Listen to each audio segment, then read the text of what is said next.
على أزيز النحل التي يرى فيها معزوفة يدندنها النحل بين أذنيه بلا جزع، متنقلة عن يمينه وشماله تارة، وتراها تجلس بين أكتافه أو على رأسه، وتارة أخرى في قصة عشق لا تنتهي ما بين أسراب النحل ومربيها عبد الله حسو، الذي ورث مهنة تربية النحل عن والده.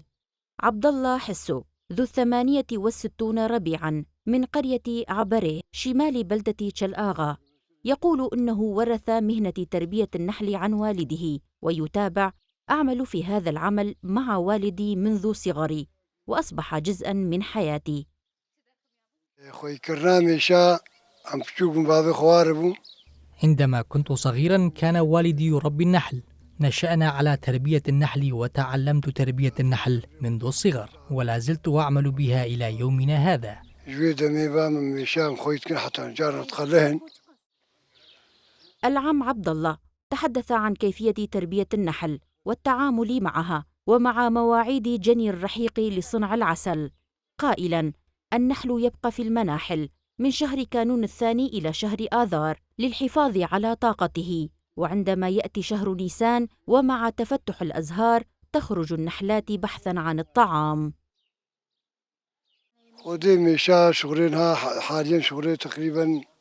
هذه الفترة تعتبر موسم خروج النحل للبحث عن الطعام، كما تعتبر فترة تزايد النحل والإباضة. وفي فصل الشتاء نترك للنحل شيئا من العسل في المناحل لتتغذى عليه حتى بداية فصل الربيع، حيث يبدأ موسم رعيها والبحث عن الطعام. العم عبد الله أعرب عن قلقه إزاء قلة الأمطار وقلة الأزهار وخطر ذلك على حياة نحله، قائلاً: إذ لم تتفتح البراعم ولم تتراكم خلايا الرحيق وحبوب اللقاح بشكل كاف، فلن يزداد عدد النحل وربما يموت.